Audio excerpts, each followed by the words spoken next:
Our lives are often filled with worry and chaos as the media propagates one negative story after another, bringing divide and tension within topics such as politics, religion, and race relations. These stories fuel hatred and confusion while people continue to live in fear. Yet through all this negative energy, many are delivering messages of wisdom and hope, encouraging positive change. That's something I'm aiming to do.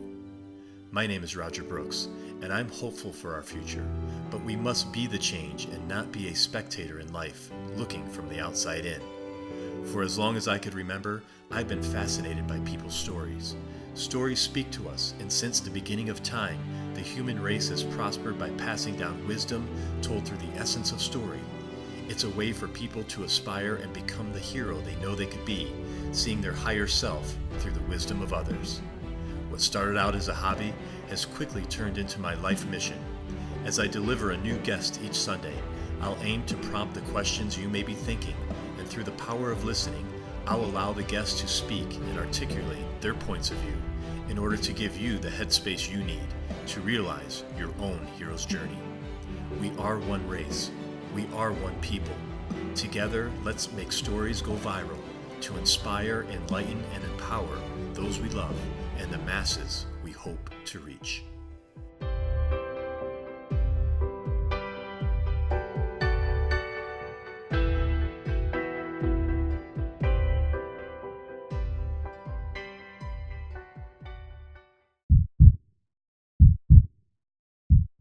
I'm a naturally shy person, but in front of a crowd, it's like something happens.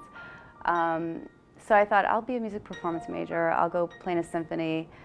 One of my friends was a music education major, and so she said, maybe you should try thinking about that. You really hate this. You're miserable, I can tell. And you're not having any fun. You're not enjoying your instrument anymore. And so I kind of looked into that, and I switched my major my second year. So it really ignited something in me, and how you can take someone, from point A to point B, C, and D, and you're guiding them. It's like this privilege you have when you're educating. So for me, that's how I kind of literally fell into education. Success is a lot of hard work, and it's a lot of just never giving up and putting in that work. It's like a magic formula for me.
You're seeing Christ love now. That's love, real love. Without real love, you have nothing. Everything else is fake. So what you see, emotion is I say it all the time, I ain't no punk. I'll go back to back with anybody. But when God, you touch his garment, you feel his love. Your life will change so much. Words cannot ever express what God really is.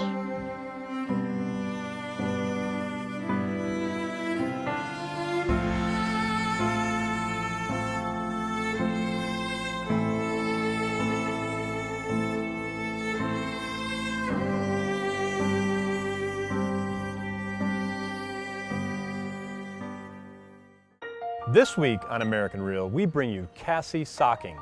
business owner, coach, and founder of the Profit Passion Academy. Cassie started this business in an effort and a desire to help ambitious women find their passion and monetize their passion into a business.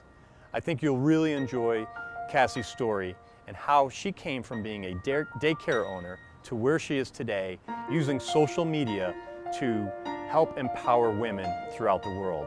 Sit back, relax, and enjoy Cassie Saquing.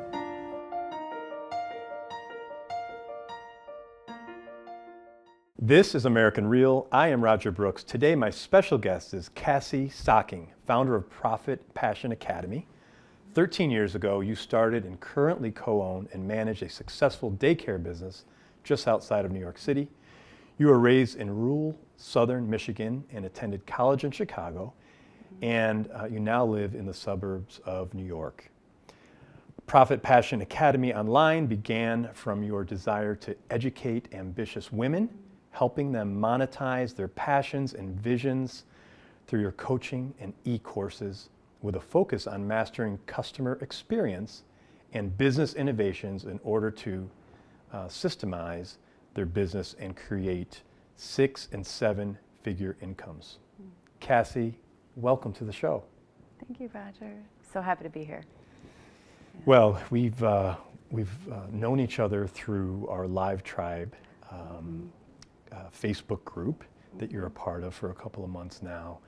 And I'm so happy that you were coming through town and that we're actually able to sit down face to face and have a great conversation. It's pretty cool. We have some connections. It's good. It really is. Yeah. And we were connected coincidentally by someone in Singapore, out of all places. Tell us about that. Tell us about how you stumbled onto American Real. Actually, yeah, I'm part of a networking group, and it's a woman named Wendy Porter on Instagram. She's Crowned for Success, and she does a group coaching program. So I was part of that and got my coaching certification through her. And it's just an amazing group of women who are just very ambitious, very driven, very motivated, but very loving and accepting. And part of the culture of that group is no competition. We encourage each other, we help each other. And it's such a great resource because they know stuff that I don't know, and we can ask each other, and it's fantastic. So our friend Pika, who is in Singapore, she messaged me one day. We've been going back and forth. She was helping me with an online e-course I was working on and giving me tips and helps, and I just love her so much. So shout out to you, Pika. And she said, you know, you really need to get in touch with this guy named Roger Brooks. And he's doing this mastermind, and he's working on this thing called American Real. And she was like spitting out all these words, and I was like, what is that? I didn't know. You know, I wasn't sure what is Live Tribe. And she just said, you know, just contact him. So I think I contacted you that way through Facebook, and we connected and had a little talk. And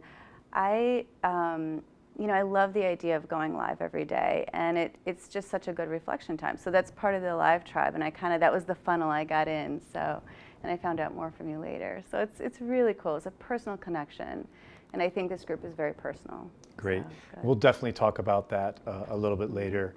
Yeah. I would like to get back to you and your story, and tell us about your upbringing and what that was like. Any struggles, any learnings from that, and what makes you the person you are today? Oh, thank you. I grew up in a rural area, a small town, and then my dad lost his job, so we had to kind of move out to the country to afford something. And you know, it's just, you know, rural America. It's literally a small town, and I remember feeling like everybody's the same here. And I really remember not liking it, and I kept telling myself, I'm going to get out of here someday. And I love the people that, you know, part of our community there. It wasn't that. I just really wanted to explore the world, do other things. And but during that time, one of my parents became ill, and it turned out to be a mental illness. So I kind of had to grow up really quickly. I was the oldest of 3, and you know, a lot of the burdens and responsibilities kind of just came on me. So I was going to school full time, you know, obviously in high school. It was like my junior year. And then I was taking care of my siblings, and my dad still had to work. And, you know, it was definitely one of those things of, I felt it was hard too because it wasn't like a physical illness, and I think that that really is a difficult thing to explain. There's a lot of shame around mental illness, and to me it makes me sad. It's just misunderstandings, and I felt, especially in a very homogeneous community, and this was back in the 90s, you know, we know so much more today, and there just wasn't a lot of education. I wasn't even sure what the definition of what my mom had was, and it was just hard to deal with sometimes. So I've always wanted to help out in that way and give back a little bit. So I do support a group called a Treatment Advocacy Center, and they really help support people with extreme mental illness and getting them beds and advocating for them. They don't take money from pharmaceutical companies, and so I really, like, to me, that's my way of kind of dealing with that and giving back to that. My mom is doing very well today, thankfully, but I guess it's the stigma. It's that thing where you feel ashamed of something that you can't even control as a kid. And we all have those things, you know, we all have those things. But there are definitely a lot of ups and downs due to that in our house and our family. But now I realize, looking back, there are so many things I learned that I've put into practice today in my business, and it really kind of made me the person who I am today. And I'm thankful for that. And we joke about it with my parents that, wow, I can handle any crisis because literally nothing could be that intense. You know, it's like, oh yeah, no problem, bring it on. You know, I get like, I guess when you experience trauma, and we all do, that really nothing that happens after that is really either shocking or unbearable. It kind of gives you a good perspective on things. So, right. Yeah. Can you give us a little insight as to what it was like growing up? You know, with that in your family, what were some of the issues that you noticed as a young woman? Really, when you started to maybe feel, okay, there might be something going on. I think for me, I was a teenager, and I think that's a tough age to kind of deal with, you know, a change in your parent, and so there was an extreme change, and I think that, you know, looking back on that now as an adult, I can be a little more clear-minded about it, but at the time it was a very intensely emotional situation. I felt a lot of resentment. I would look at my friends' lives and think, they have it so easy. All they have to do is worry about themselves, or, you know, some of those types of feelings, and I felt different from everyone.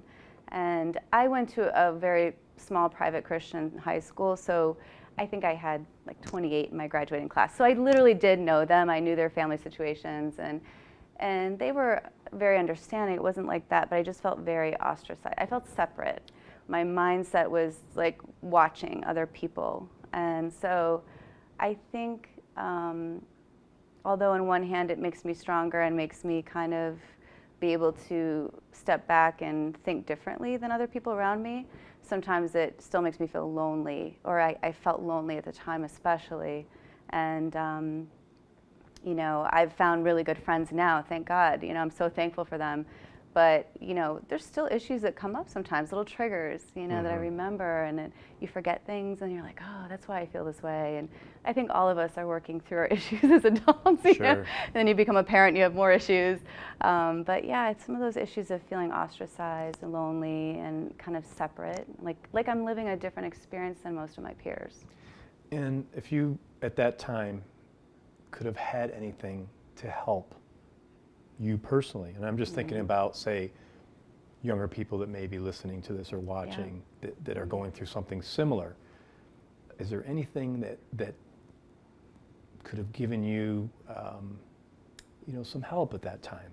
For me, what I could have really used in that time, and I didn't have access to until college, was, you know, some sort of therapy or counseling. We did have a really strong church family, so I did have my pastor to talk to, and I was really thankful for that.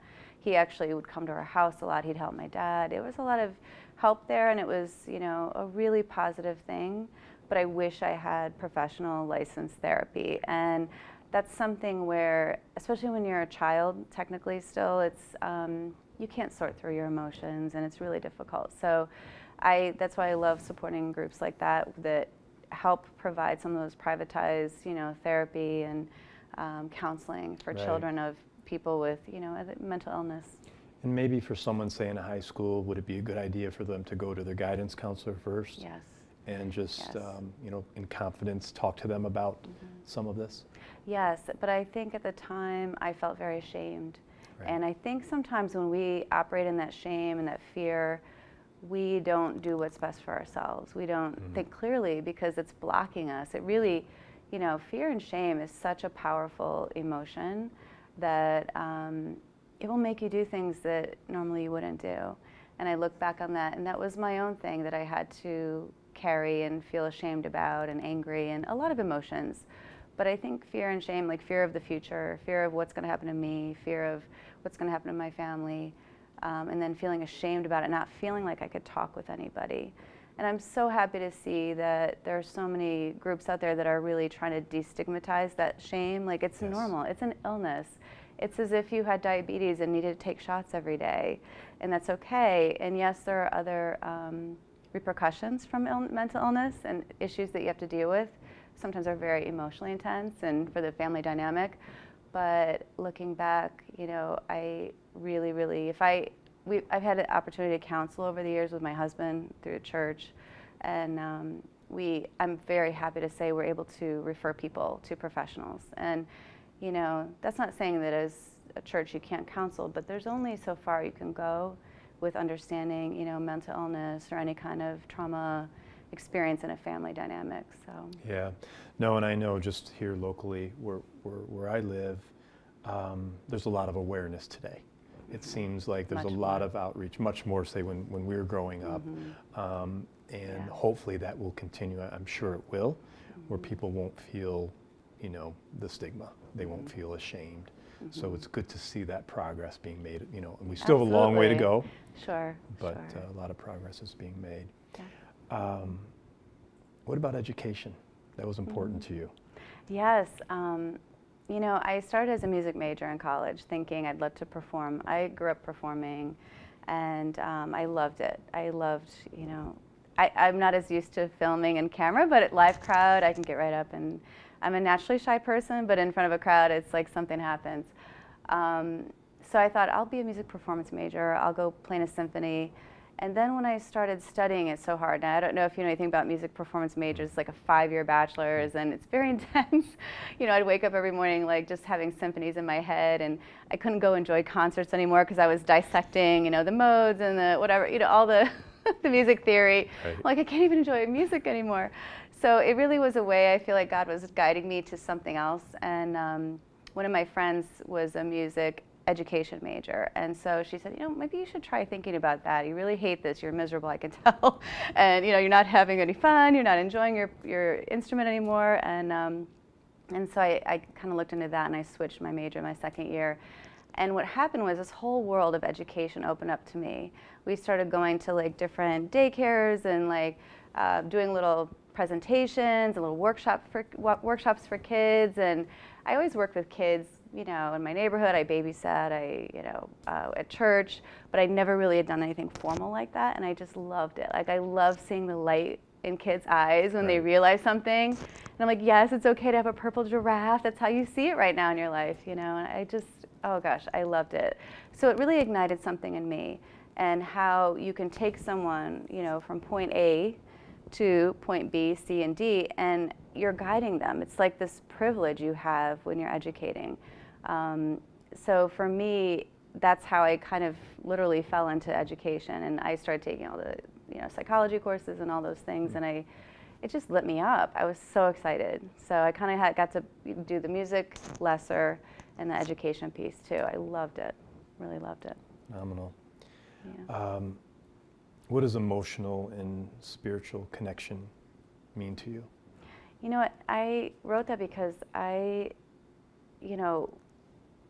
we can educate and kind of we have the ability now with the digitalization of the world and the globalization, everything, we can put so much information out there now, but it's not always personalized, and it's not always connected to another human being. Whereas before, it used to have to be face-to-face, you'd be tutoring, you'd be teaching in a classroom, And so for me, it's so important to have that connection with your students.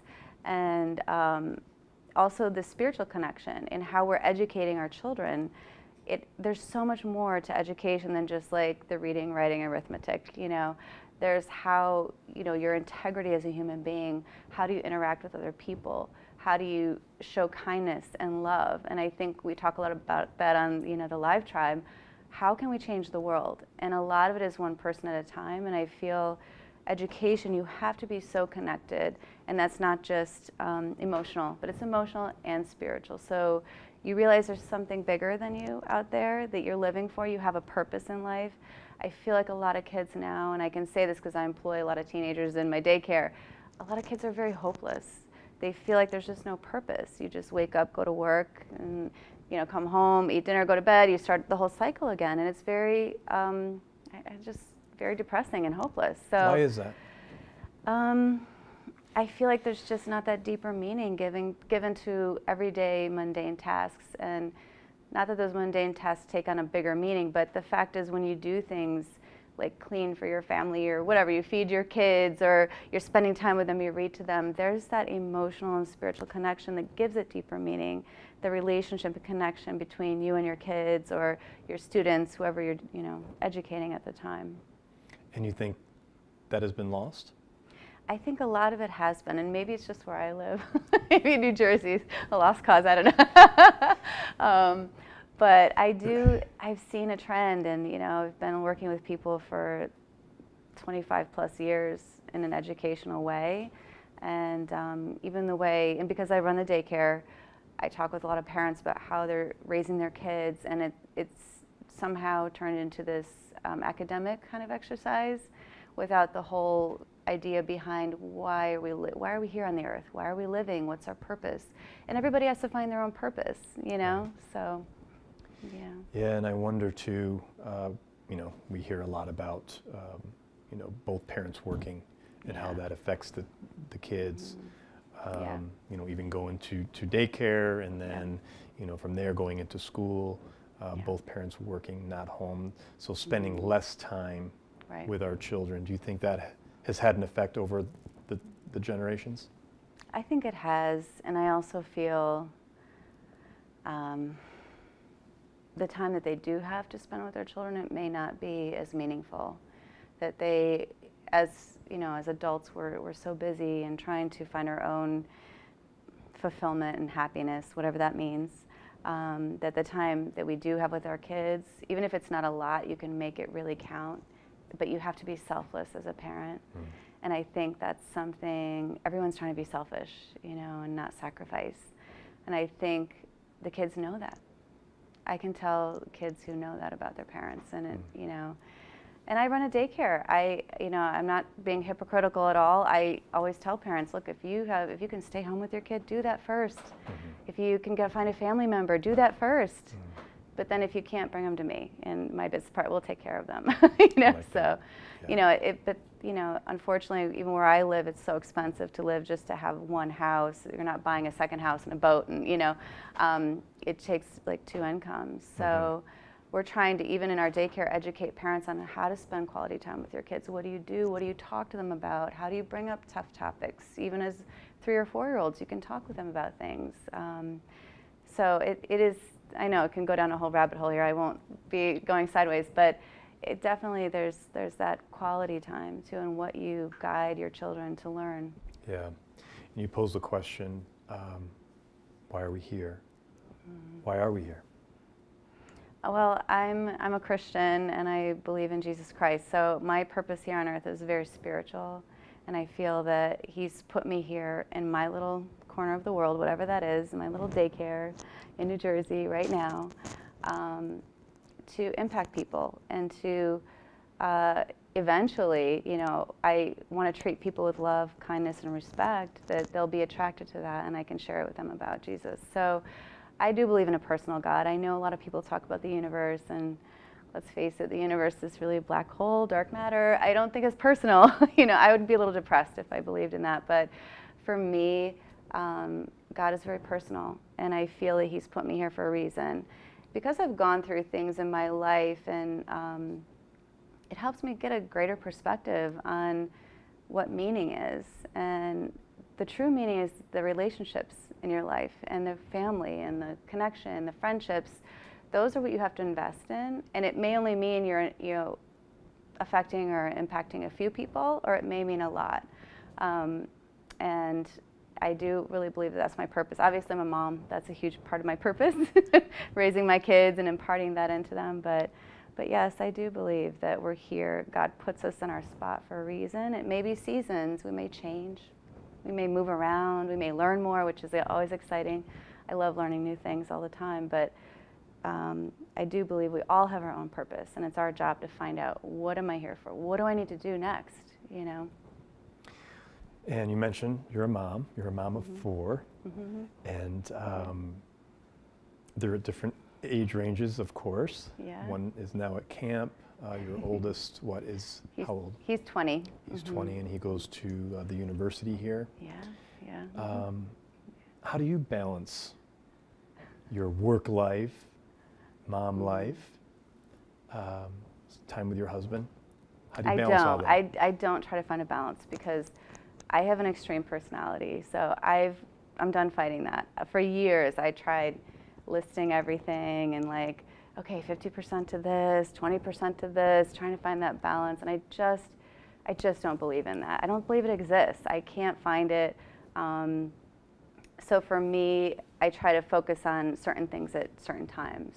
And, when my kids were young, I focused on them a lot. I stayed home. I didn't work. I worked maybe some from home, or I babysit other people's kids. And that was that season, and that was okay. At times it was hard. I was like, I need to go to work. I got to get out of here. Every day is 48 hours long. When you have 3 kids under 3, it's a lot. So, but that was that season. That was okay.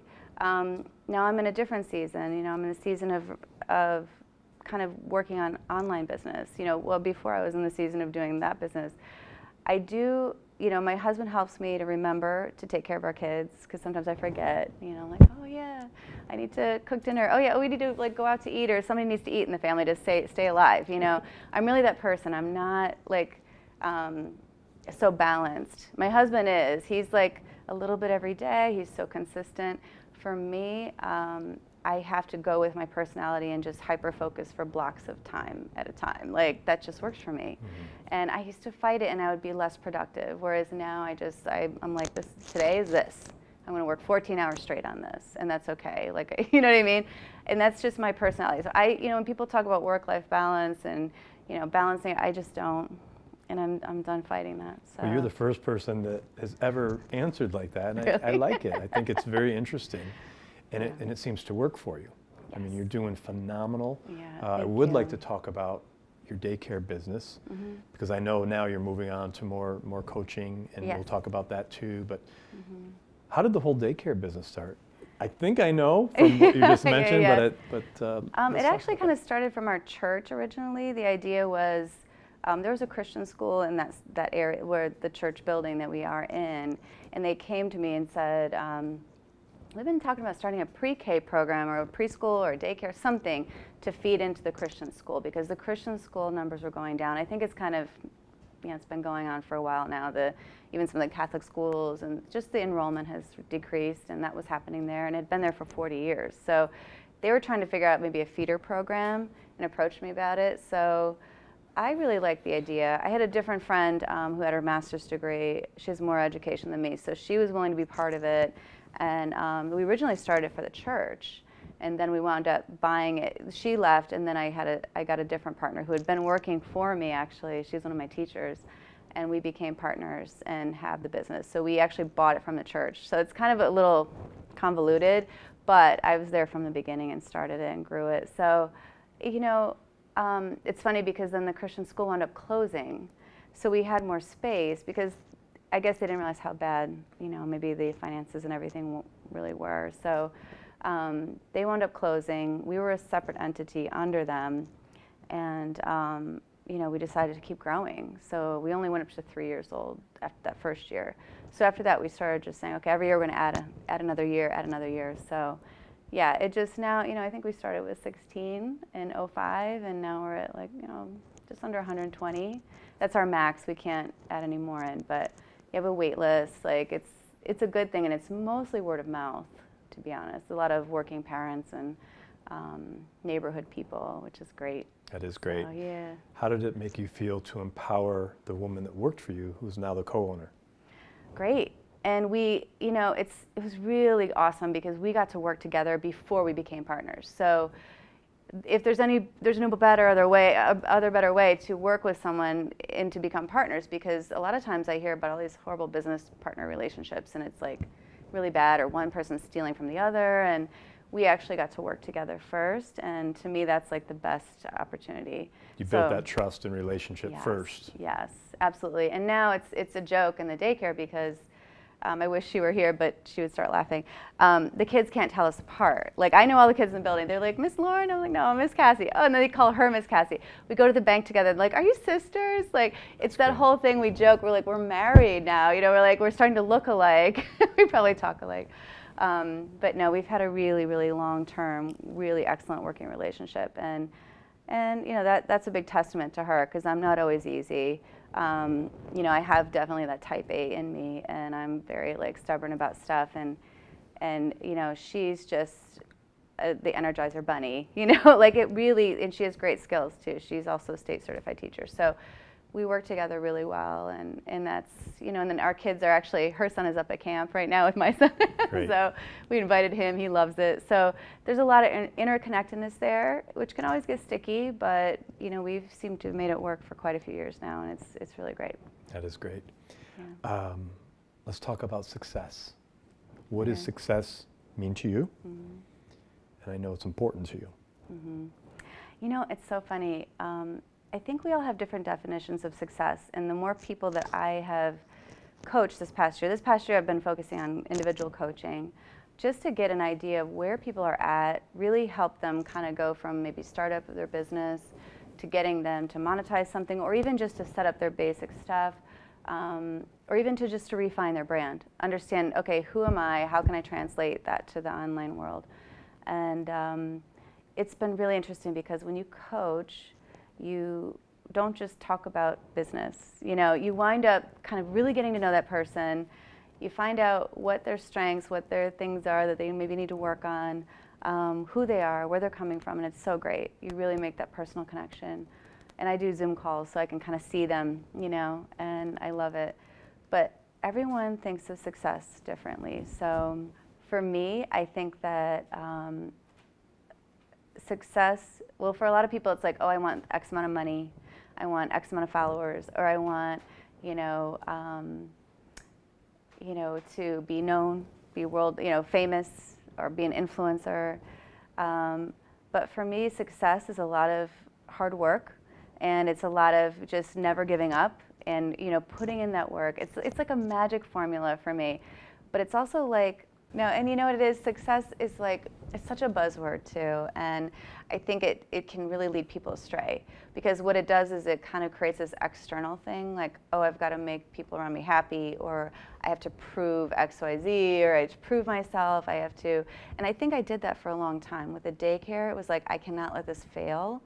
And in one hand, which was great, it made me successful, because I just didn't give up. I put hours and hours into it. My husband became like a single parent that year, the first year. Then I backed off. But I think when you have it externalized and it's coming from the outside, it becomes very volatile, and it can change. And other people are saying, oh, this is what success means. This is what you need to do next. This is what, when really it needs to be inside, what you're telling yourself it really is. And, as the daycare example, it was like I had certain goals and certain timelines, and I met them, and I was really excited. But at the same time, I learned a big lesson, because I wanted to get to that 7-figure mark. I was telling Lauren, we're going to get to 1 million, we're going to get to 1 million, we're going to 1 million. And it was like this huge undertaking for me, and it was huge. Like, I would be checking the books, I'd be, uploading the QuickBooks really quick, like, where are we at this year? And we finally hit it, and nothing happened, nothing changed. And I realized, oh my gosh, it's not about the money. And it's not, the success really isn't, nothing changed. I didn't change. Like suddenly I didn't, whatever. I didn't become a model. I didn't, But all of a sudden have this perception, huge, right? it's this perception Right. of myself. And so I realized, what you tell yourself it is, you do, your mind really does believe. You believe what you tell yourself. So all that time I was telling myself it's the $1 million mark, it's the $1 million mark. And I know a lot of people judge things by that, and that's fine. But for me, I realized what I tell myself, while I'm successful, while I'm running the business, am I happy? Am I making those relationships with my clients and with my business partner? Am I maintaining my relationships with my kids and my husband? Or am I like literally sacrificing everything for that money that when you get it, nothing happens? Mm-hmm. I promise you. And I think, but at the same time, it frees you from money. The more money you make, the more free you can be. And that's why you should make money. So I'm all about, like, that's why I called it Profit Passion Academy. It's a weird cycle. It's like all you're worried about is survival, survival, money, money. I got to get to this marker. When you get there, you suddenly realize that that's not really it. But what it does is it creates freedom to be able to go beyond it.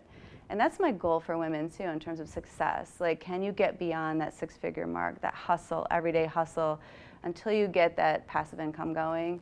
You just can't get past that yet, and that's okay. It's that season of building. But once you get to that seven-figure mark and you're getting the passivity and you have more time, then you can free yourself from it and you can really invest in other people and help them get to that mark, whatever it is, whatever success means. So, I had a gentleman, Bill Clark, here last week and interviewed him. He's one of the strongest men in the world.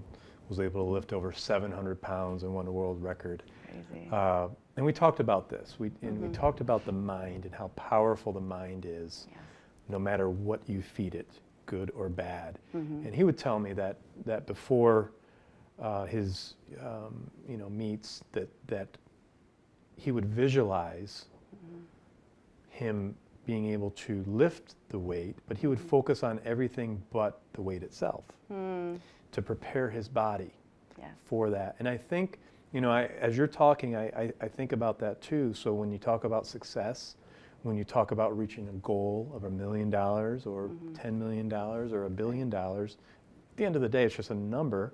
It's not going to change us as people. Right. But I also really like what you said about what it can do for you and the freedoms it can give you to help others, right? And especially that you're helping so many women. I think that's phenomenal. How hard is it to help women? Because, I feel bad for women in a way that they're at a disadvantage. Society puts them at a disadvantage, and it should not be that way. So I commend you for all of your work that you're doing and the tens of thousands of others, that are doing similar work.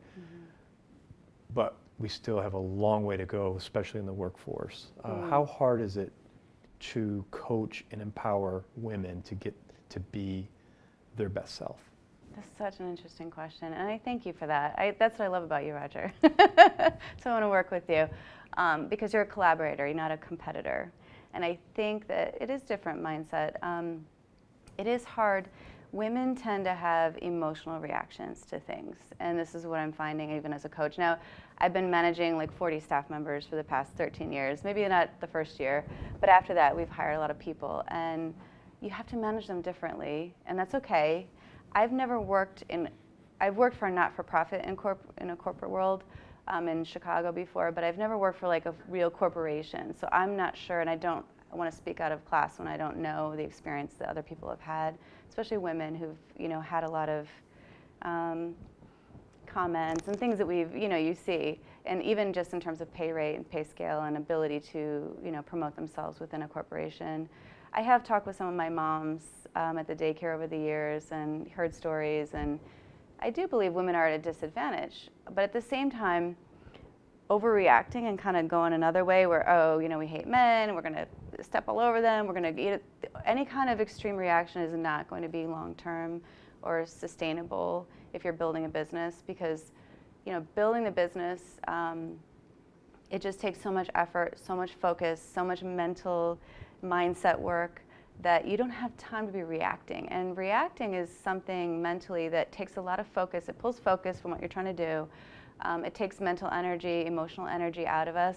And especially for women, we need all the emotional energy we can get to focus on the business. So we may all have similar results in terms of, like, I know you're growing your business right now, I'm growing mine, but we may approach it from a different angle or a different perspective. So when I work with women, we talk a lot about where they're at emotionally in their lives, what's going on, no judgment.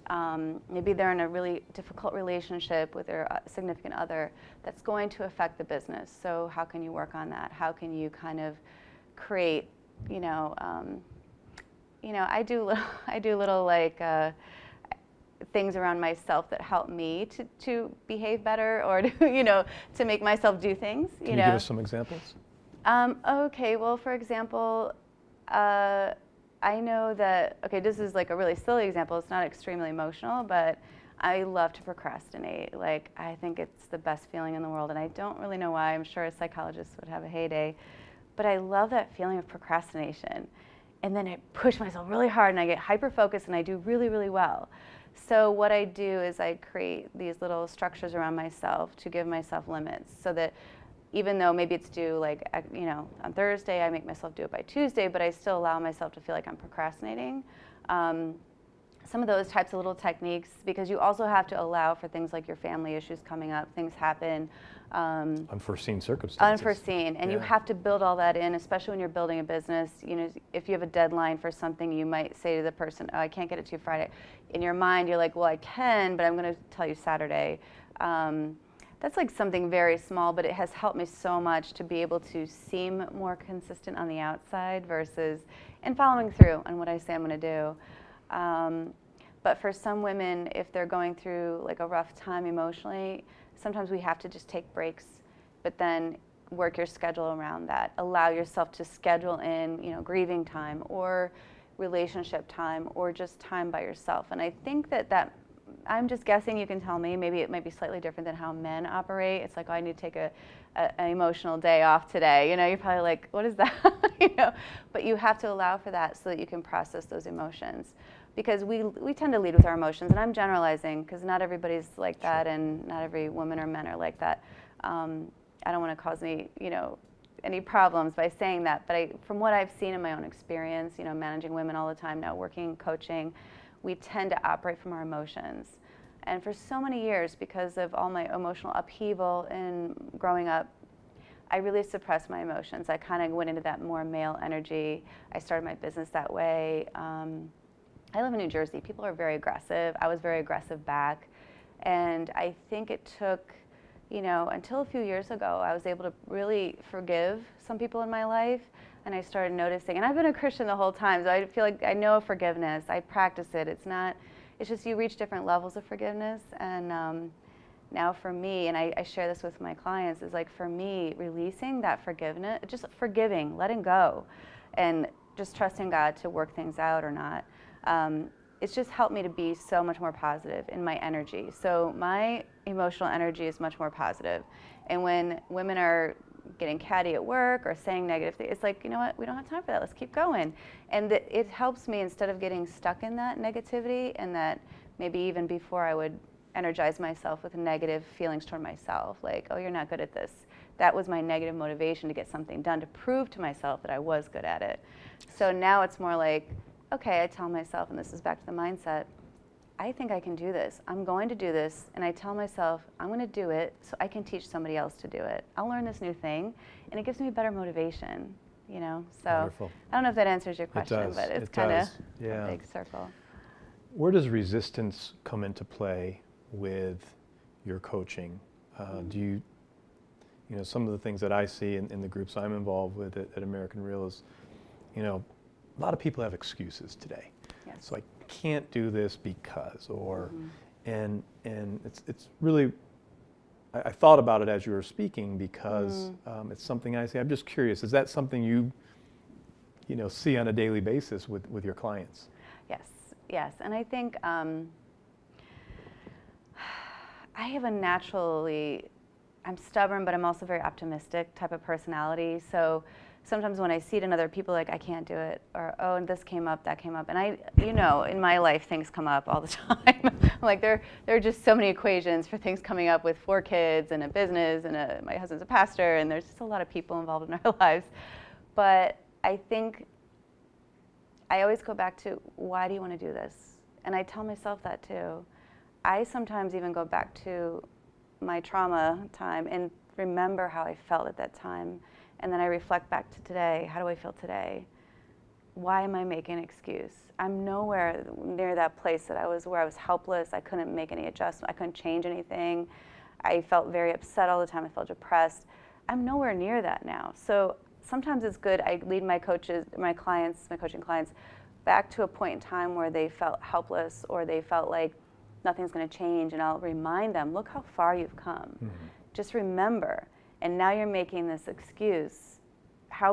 Let's rate that on a scale. How big is that excuse compared to where this was? I had a coaching client who lost a baby, and it was pretty far along. It was really upsetting, really, really difficult for her. But I was so proud of her because she actually used that to start her business. In her mind, she was like, if I can handle this, business is nothing. I don't care what keeps hitting me. I'm just going to keep going because I know if I was able to, God brought me through this, and I know I can handle this. So for me, if people aren't naturally remembering where they came from or a place in time where they felt like they couldn't do it and they're doing it now, I try to walk them through that emotionally and say, just go back to that feeling. You don't want to ever feel that way again, you know, and you're in such a better place. How are you going to get to an even better place, you know? And it just goes to show us that mindset is of ultimate importance. Yes. In every part of our lives, right? Yes, every part. Mm-hmm.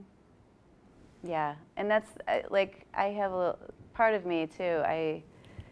It's kind of strange. Like, I kind of love confrontation or situations where we can have confrontations. Maybe there's something wrong with it, you know. And then I love seeing resolution. Like, to me, it's almost like working out my pain from before.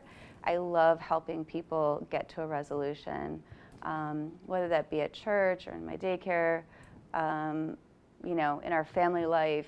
I just love that process. Some of it's negotiating, some of it's just getting that point where everyone, maybe not everybody could see eye to eye exactly, but maybe come to a point where we all agree or agree to disagree. But just that feeling of resolution is amazing. And I think every day when you're running a business, you need to thrive on that feeling, that resolution, because either you're fixing a problem, you're solving someone else's problem, or you're getting people to work together, to collaborate. That is so huge. That's what I live on. That's the energy I get. And I can't live without it. So that's why I keep going back to business. I love it. So. Let's talk about Instagram. Yeah. You have become a whiz, right? Very proficient in Instagram, and you've built up a really nice network, and I admire you for that. You know, I'm aspiring to do what you're doing. Can you take us through, you know, from when you started to today, how long it's been, and what are some of the tools that you use to build your base? Sure. I love Instagram because you know, and I need to learn more from you about Facebook, so we'll connect there. But Instagram is such a visual platform. I'm a very visual person. I'm a learner that way. And when I first started on it, I just did my personal page, you know, with my kids, my family, and I ran it through Facebook so my mother-in-law could see all the pictures. And I just loved how quick it was. Very, you know, small snippets. I'm not a writer like you are, but I can write little blips, little thoughts, you know, and I thought, this is great. This is so quick and easy. But then when I started working with Crown for Success, working on my coaching certification, she started this program where we had a private Facebook group where we worked together to grow our Instagram together. So we all agreed to like each other's stuff, promote each other's stuff, and that, to me, that collaboration started my Instagram business with a bang. So that's my recommendation. People, find a group that you love and you're in alignment with, you agree on the, you know, philosophies and everything, or you're in similar categories. A lot of them are coaches. And when you say a group, how large is this group that you were part of? You know, there were probably about 100 or so at that time. And so right away we were, you know, in Instagram, you know, the engagement and the likes and the comments are really what boosts the algorithm. So we would promise to comment on each other's and put in the time for that.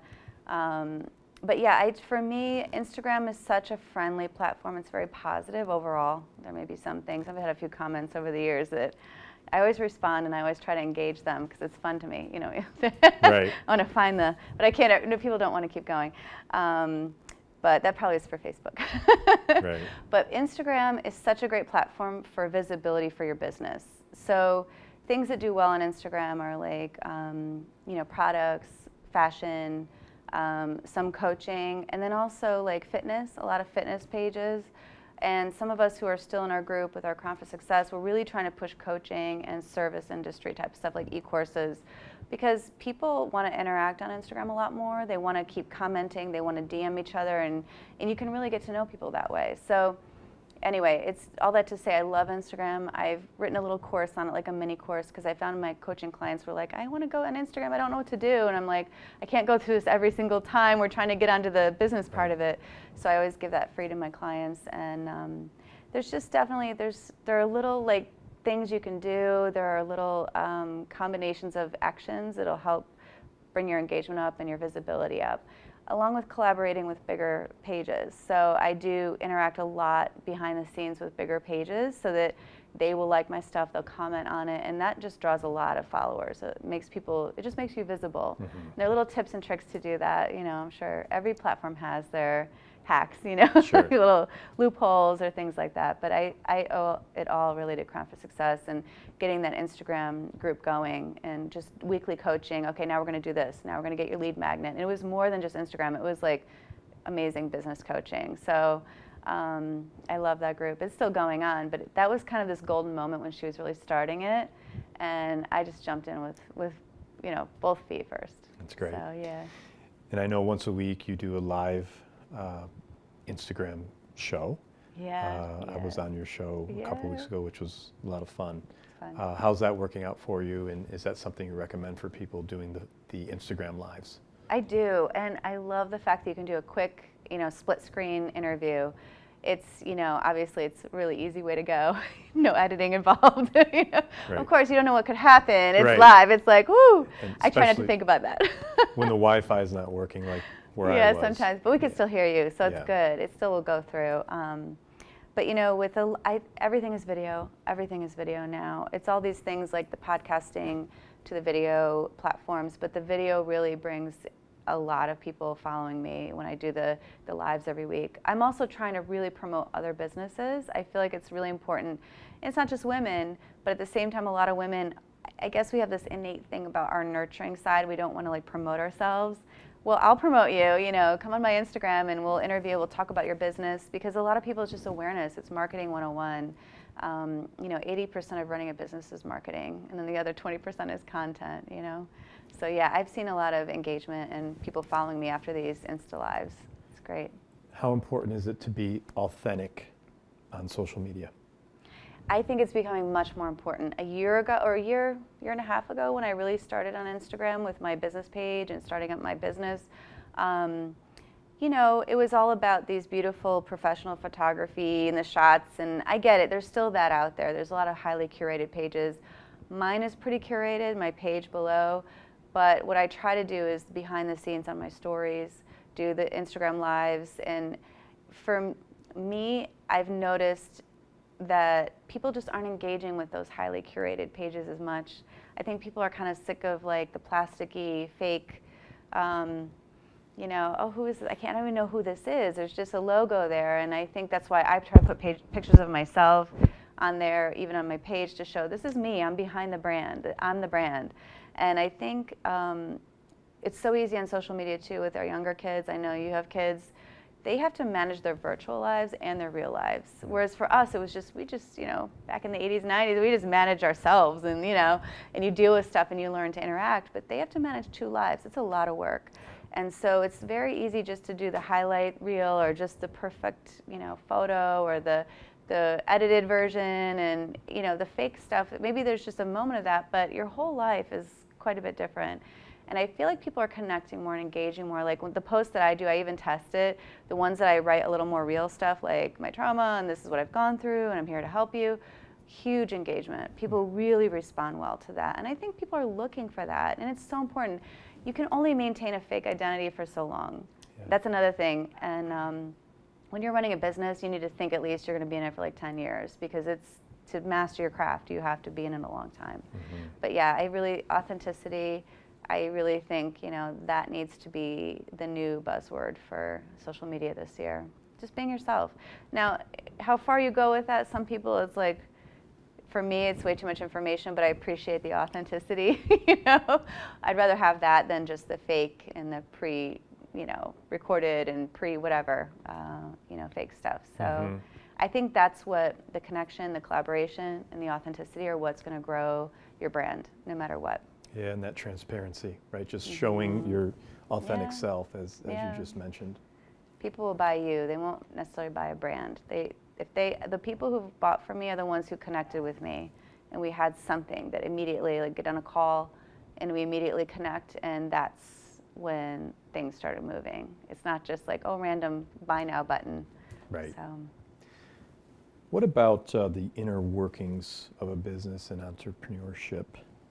I understand that's something that you're really passionate about. I am. I love it. And I wish, I keep telling my daughter who's down at SCAD, I'm like, you need to minor in entrepreneurship, because then you can come home and teach me. Everything I learned over the past 13 years of running a business, it's like, I could have taken a course on this, I've learned kind of through the School of Hard Knocks. They didn't have entrepreneurship back in the day, and I wish I'd learned it, because it's not the same as getting an MBA. MBA is amazing, but we have people in our group who have MBAs, they're like, I don't know how to run a business, and I'm like, what? You have an MBA? What are you talking about? So I think it's so interesting that I love the exchange of energy. I love how I can provide a service for you if you give me money, which is part of, you're willing to sacrifice your energy to me so I can give you something back, and you learn, and then it's like this never-ending, pay it forward thing. And I think it's so cool. I just love, sometimes, and I started out as a performance major in music, then I went to education, I love that piece. But then as I was running the business and it was growing, we had to systematize stuff because, oh my gosh, I can't have my hand in every pot anymore. We started growing. And that's what helped us grow more, is making things very systematic. I started realizing I love this. I love how business works.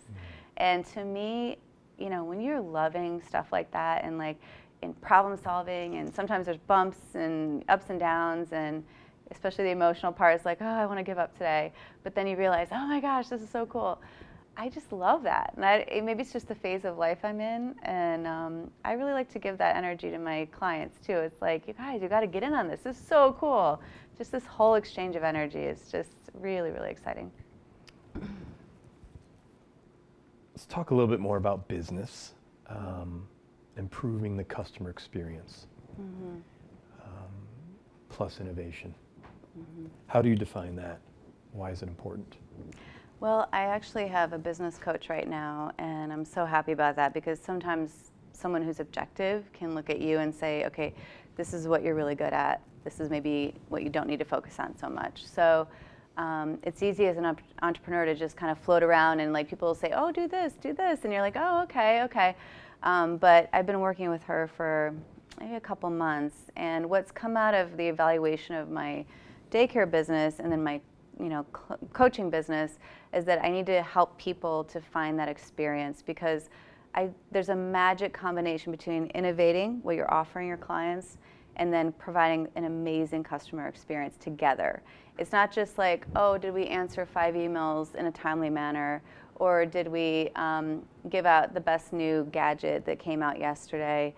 It's about combining the two to create this experience. Like, for example, if you'll go to New York City to go to a restaurant that maybe the food isn't, 5-star, but the experience, the environment, and maybe the food together, like all of it together makes up for, you'll pay so much money, but you won't go to the pizza place and pay $500, but you'll go to the city and get this experience. So that kind of thing, or you go to a rock concert, think about that. You'll pay extra to get to have the VIP pass afterwards, because you're going to meet the guy. It's like, oh my gosh, and that's something you take that snapshot of and you never forget.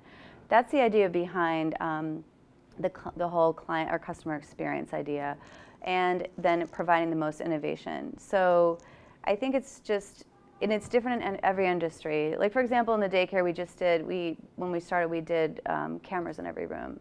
That was a new thing, it was a new idea. Maybe it's not so new anymore, but at that time it was innovative. So the parents came to me, and it was small, so it was very personalized, and they loved the idea of having that. They could pull it up on their computer at work and not have to worry so much. And that was an innovation that got me a lot of customers, because they were like, oh, I can have my kid cam and my dog cam and my other browsers open at the same time, and I'm happy today. And I was like, okay. But at the same time, I literally put a sandwich board sign out for my first sign. It was very like rough and just kind of painted on. It was like in handwriting, and people were like, "Oh, you're different because it's so cute and quaint. We want to come to you because it's more personal." And I thought, "Oh, that sandwich board is terrible. That was just to throw up to get out there to get people to pull in the driveway." But they thought it was more personalized, and so I found that interesting. And it's a different era now. Everything has become very impersonal. Everything's digital. You can download anything. You don't have to talk to anybody. Right. You don't have to like call it. My kids, they don't even have to talk on the phone if they don't want to, because it's like, I don't need to. I'll just text, or I'll whatever, message. And for me, my passion is really making experiences personal again, along with that innovation, providing the best of whatever it is in your industry or niche, combining it with that experience, so they literally feel like a rock star, or they feel like they're a celebrity for that moment that they interacted with you. You provided extra, you provided everything, and you followed up with them, and you made them feel like you're the most important person in the room or the world at that moment. That's pretty unheard of now. So I'm actually, I'm working with someone now to coach them to work on this in their business. They're making six figures, they need to take to the next level and incorporate some of that. Now there's some things you can systematize with that, but then there's other things you can bring in and create this really amazing experience, because that's what we pay for. That's what we want. And whether it's buying clothes online or hiring a coach, or whatever it is, in whatever industry you're in, providing an e-course, are those people feeling like they're being taken care of and they're provided the newest, best thing in the industry, so they can feel like they're gonna, when they get on the other side, they're gonna be amazing. That's what you want to do. So I love that. I'm excited. Yeah, no, and we have that in common. I spent a lot of years in the customer loyalty space, and actually did a lot of research on customer loyalty, and wrote a book maybe about 8 years ago about customer loyalty and the importance of that. So looking at companies like Apple, you go in and it feels great. You feel good. So aesthetically, it's pleasing. Yeah. And then the whole experience of someone's walking on the floor with a blue T-shirt and they want to help. Yeah, they come right to you. Come right to you. Check out. We'll check you out right here. You don't have to wait in line.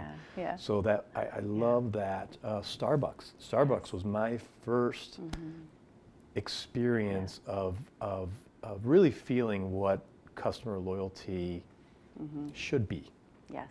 And everything from the aroma to the music to the the interaction with the barista. So I'm really happy to hear that. And you actually give me some energy to think about, maybe I could apply some of those tools that I've learned over the years into American Real and into some of the courses we're going to talk about. Yeah, absolutely. Absolutely. And I think even, for example, Starbucks, they were the first ones to offer, pay through the app. Right. Huge. Oh my gosh. And it is the most prevalent or widely used mobile app in the world. Yeah. Starbucks. Yeah. It's, there are little things like that, and maybe the app is a bigger deal, but there are little tweaks. There are these things that are just one more email, one more follow-up, one more personal touch, one more thing.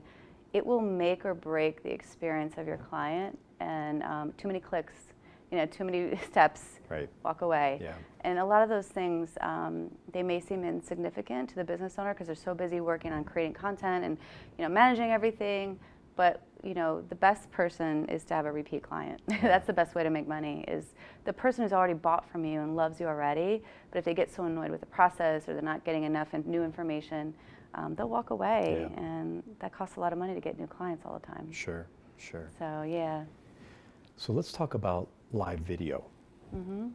We touched on it with your Instagram. Yeah. Let's transition into the live tribe. So you get into the live tribe, you do the 21-day challenge, you excel, and you're continuing to move on. You're part of our inner circle and everything you're doing with us. why is live video important for entrepreneurs and just for the average person who wants to experience that? Why do you feel it's important? It's so interesting because, you know, about a year and a half ago when I started my business on Instagram and created my website and got all that up and running, I was terrified to do lives. Like the woman who was running the Instagram group was saying, you guys got to go live, you got to go live. I was terrified. I did one live, I forgot to save it, and then I didn't do it for weeks. Like, I literally was terrified. And I think a lot of us get stuck in that that fear. What are people going to think if I go live and somebody asks a weird question? What do I do? You literally start doing all these mental gymnastics, and you have to get beyond that as an entrepreneur. In order to succeed and reach people, make that connection, make that personal touch, be vulnerable, which is hard, you have to be on live video.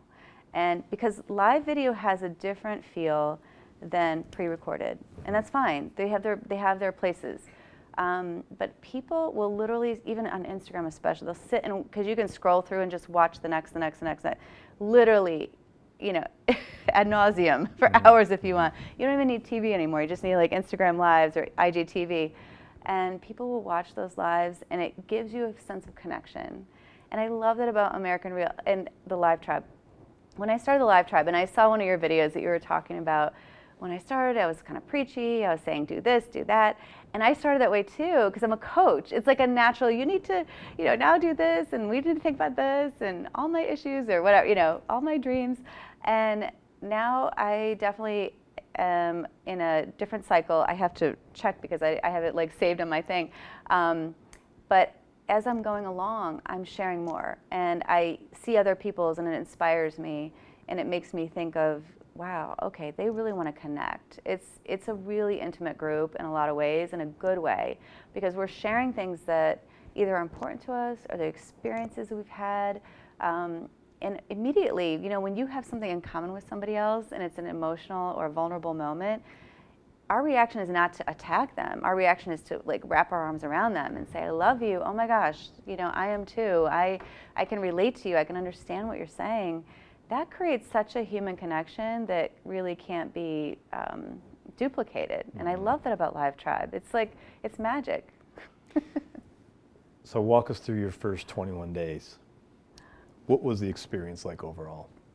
Well, I had to remember to do it because, like I said, I'm a really big procrastinator and I do batch work. So I was like, like one day it would be 6 a.m. The next day it's like midnight or 11:59. I'm like, oh no, I got to do it. But it's become part of my daily routine, you know, and I know like certain moments I've tucked it in between, like a transition moment when I'm driving to work, I'll pull in the parking lot and take a video. Or, you know, when the kids left for school, okay, now's my video time. But in terms of just, it's hard initially when you're in a new group, you don't know a lot of people, to share.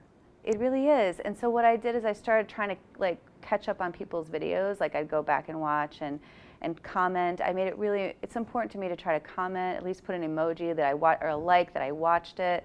And people started responding back. And I feel it goes beyond just the video. It's the response, it's the interaction, and then you start to see people's hearts. You start to see where they're coming from, and you know, the connectivity that really occurs that way. So my first 21 days, I felt I was getting to know people. I was trying to watch their videos and just interact with them. And now I feel like I know so many people on there, and like I do it in batches, so I'm like, oh, I gotta watch like 25 videos right now. You know? So that's why you'll see like a whole bunch of comments from me at one time. Right. But I really love everybody in the group. And what I found is it attracts people who are willing to be vulnerable, and that's a different kind of person. Right. So it's attracting the right people, and I just love that. So, what would you say for people who may have joined the group but haven't posted their first video? They're not ready. Any advice for them? My advice would just be get on and say, I'm not ready to post my first video. I'm struggling. I don't like this, and my heart is racing, and I can't breathe, and I'm gonna get off, and then just hit the share. I think it's like what we do with kids, you know, it's like behavioral conditioning, like just one step at a time. Just go live and then hit share. Just doing it the first time and just hitting share, right away you're going to realize, okay, I'm not dead, nothing happened, the world didn't fall apart, my building didn't cave in, you know, I'm still breathing. and it'll help just do one step at a time. So start with just sharing how you really feel. Like, I don't like this, I'm very uncomfortable right now, and that's okay. Right. That's okay. You know what's going to happen? Everybody in the group is going to say, great job, we love you, you did awesome, now we can't wait till tomorrow. And it'll encourage them to keep going live. So. Great. I know you talked a lot about fear earlier, which I think definitely plays into the decision or non-decision of going live. What about ego? How does that play into it? I haven't thought about that before. That's interesting. Do you think some people, we all have ego, but do you think some people's ego is too big that they're insecure about potentially going live, how they may be perceived, or maybe too vain for something like that? Yeah, I can understand that. For me, especially for women, we're just going on there like in the morning, like literally no makeup on, and we're like, hey, love you guys. Hope this is okay. You kind of get over that pretty quickly, which I love.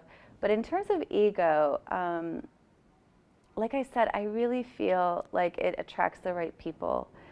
It attracts people who want to be vulnerable, who want to share, who want to connect with other people and grow their network, and find people who really do care. And I think the people maybe who are either waiting in the wings or have too big of an ego just probably won't progress in this, because it's a very special niche. It's a very special group. And I think it's really good that you're maintaining the integrity of that, But in terms of ego, I think people with big egos have a long way to fall.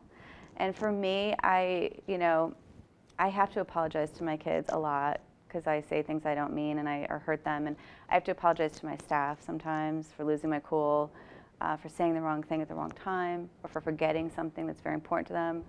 And I think the idea of just trying to remain humble and being willing to try to be teachable and learn, those are the people we want in the live tribe.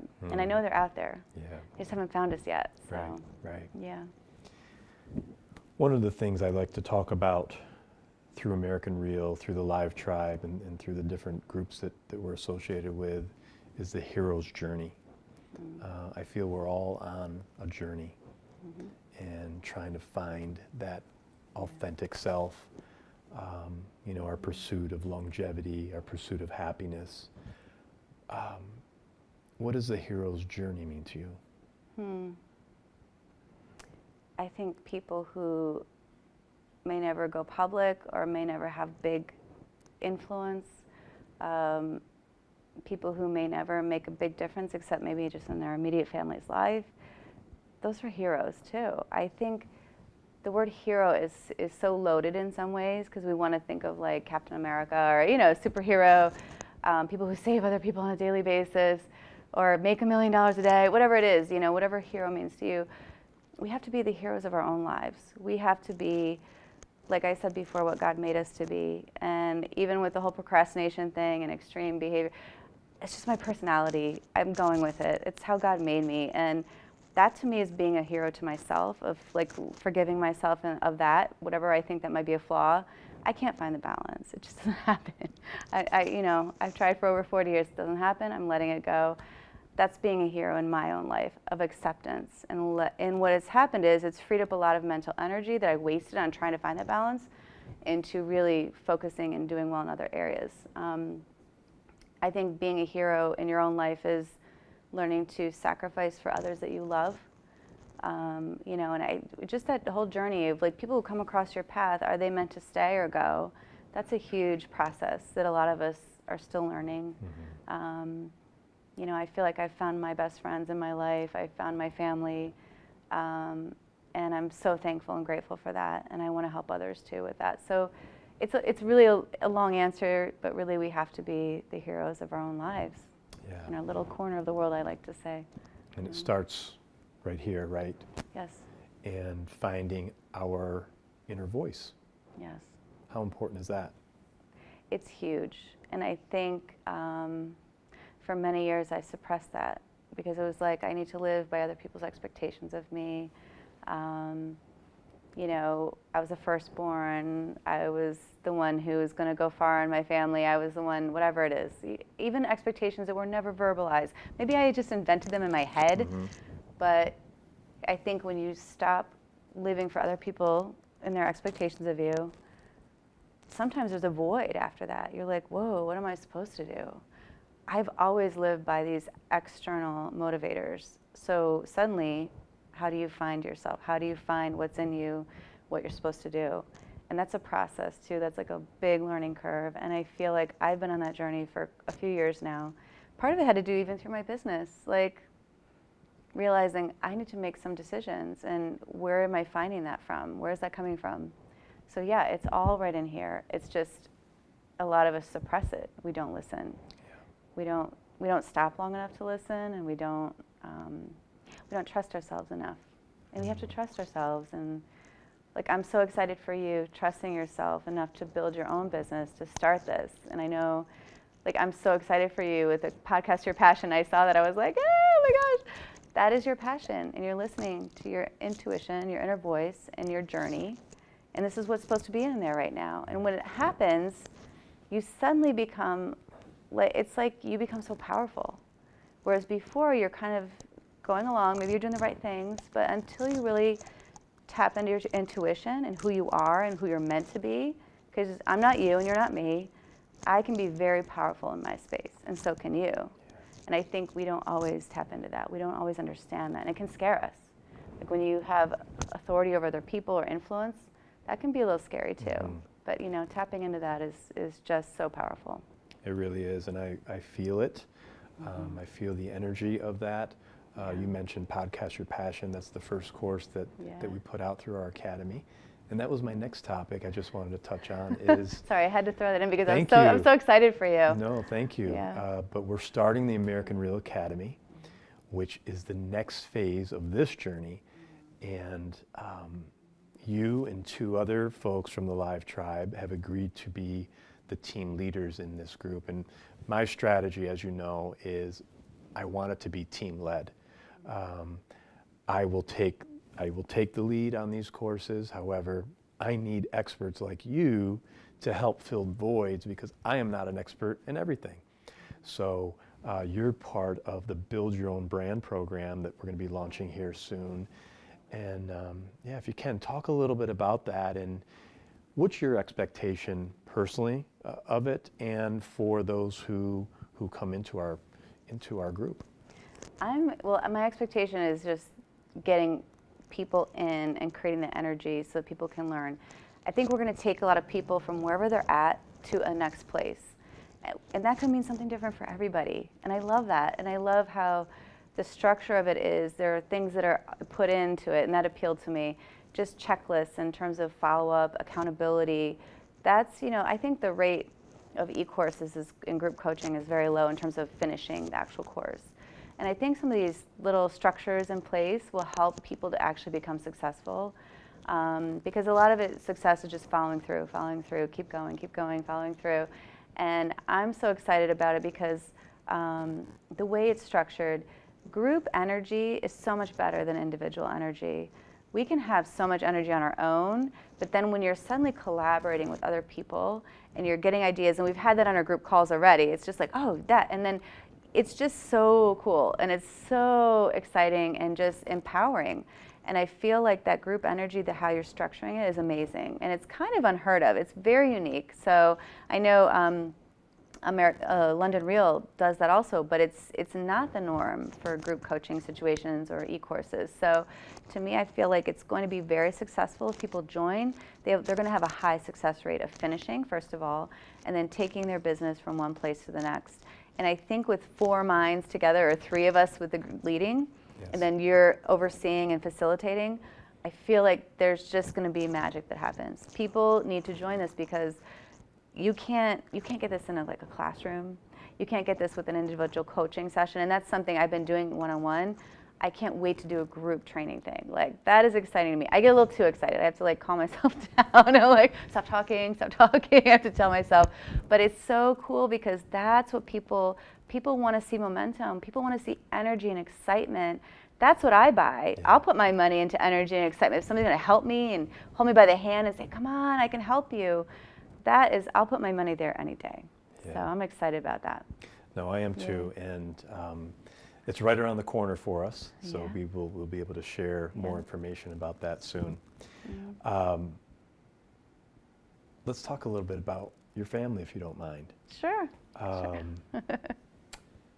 You're a mom. We touched on this earlier. How important is it for you to see your kids stay on the right path, go into adulthood, and come into their own as they start to go out into the real world? Is that something that weighs on your mind? Every day. Every day. I literally wake up every morning. I pray for my kids, like, first thing. I get up super early, like around 4:30 or 5, and I just immediately pray for them. I pray for protection over them, and it's just, I'm really good at early ed. That's like my specialty. And I tell my husband, please help me. We got to work together on this middle ed and like adult, having an adult or 2 adult children now is just a different phase of life. So we're still finding that balance and that place in between where obviously they're coming and going on their own. They've been in college. They do what they want to do. But we've had just some incredible conversations. Like, to me, now that the shift has gone from behavioral management to now conversations that are just super eye-opening, whether they be from, oh, Mom, we didn't ever tell you about this, but we did X, Y, and Z. It's like, oh my gosh, I thought I was such a good parent. Okay, we laugh about it. All the way to, what is your philosophy of life? Like, what are your goals? What are your ideas and dreams? And our kids today, and even yours, they just have too many choices. There's just so many things to choose from. It's overwhelming. And, we talk about our kids being, multi-passionate and having backup plans and having multi-streams of income because it's just a different world now. It's not like you go work for one company and you retire with a gold watch. It just doesn't happen that way. So, there's just so much to manage for them. And it's a lot of conversation, a lot of interaction. My husband and I are trying our best to just be there when they start talking and just be a support to them. We do, we've had glitches over the years, but in terms of nothing major, and I'm very thankful because I feel like we've had a really open relationship with our kids. And it's surprising because my husband works with youth. We've worked with youth for over 20 years. And there's a lot of, lack of communication between parents and children, especially teenage years. And I think some parents pull back because they're worried, like, oh, my kid doesn't listen to me anymore. But that's when they need to hear you the most, even if they're actively rejecting you to your face. But I'm really thankful because we feel like we have a relationship with all 4 of our kids. We can just talk with them. My oldest son is the most quiet, but if I ask him, he'll answer anything. It's so funny. I'm like, I just have to ask the right questions. Right. Exactly. But the communication thing now it's kind of shifting a little bit, but it's so great. Like I'm really, really thankful. But they're so important to me. They really are my life, Cassie, if you were to take out your cell phone right now and call the 20-year-old Cassie, what would you say to her? What advice would you give? Don't change anything. Don't change anything. What you see today is a culmination of all the hurts, all the suffering, but all the joys, all the choices. And I don't have regrets. And I know I'm young, so maybe in 20 years from now I might. But I just go for stuff. I'm that person. I'm like, I'll just try it, And I always say yes first, and I'll figure it out later. And I just don't have regrets, And I've messed up. I've done things I'm not proud of, but I've learned from it. And I think I wouldn't change my path. It's been a little weird, like just morphing into the next thing and the next thing, but that makes it exciting, and I love it. Yeah. Well, you have amazing energy, very positive. I noticed that from day one when we met. Are there any daily practices you do for yourself to maintain that wonderful mindset, to be able to coach others, to be able to be there for your husband and your children when they need you most? What do you do to prepare? I know you get up early. What are you doing to prepare and help yourself? A lot of it is, you know, I grew up in the country. I had a lot of downtime, a lot of quiet time back in the 80s. You know, we had one TV, I don't know, no cell phones, fewer interruptions. You know, it was just a different lifestyle. And I meditate on that sometimes. I really go back to laying in my front yard, just looking up the sky for hours and not having a care in the world. And but I wake up in the morning, get my coffee, and I have quiet time. You know, I'll listen. I have my Bible app. I usually like to listen to it, but I pray, and I don't look at my Instagram or my computer right away immediately. I have to have this buffer of waking up and kind of easing into the day. And that's part of, you know, I need a lot of time to prep for stuff. I'm not a quick switcher. That's part of my plan. So if you're like me, you know, it's better to give yourself extra time. And then I'm good. Once I'm on, you know. But I think for me, that helps starts my day in the right way. You know, there are things I need to do more. I need to exercise more. I need to, like, be more planful and, you know,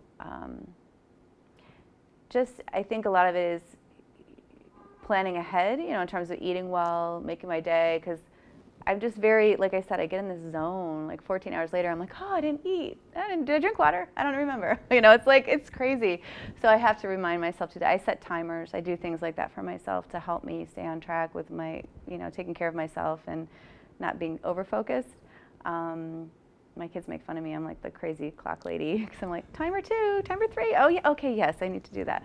But those are some of the things that help me be successful, though. It's like little, you know, structures that I've created to help myself remind myself to do what I know I'm supposed to do. So that to me, it's just every day doing the same routine, waking up, having that ease in time. Nobody in the family is awake at that time. So I started that when my kids were little and they started waking up early. I was like, oh, I can't just like wake up and the kids need, you know, I really needed that buffer. So I started waking up earlier and earlier. Yeah. Yeah. No, so. My wife does the same. She's up before everyone. Yeah, it's great. What makes you emotional? What makes you cry? Anything to do with my kids. And I've not always been a big crier. I think it was more, you know, when I was younger, it was like, oh, just shove the emotions down. We think about it later, and they kind of never come back up. And maybe on some unsuspecting person walking by, they'll be like, where's that coming from? I've learned to manage my emotions a little better as an adult. But the things that make me cry, anything to do with my kids. When things you're that proud of them?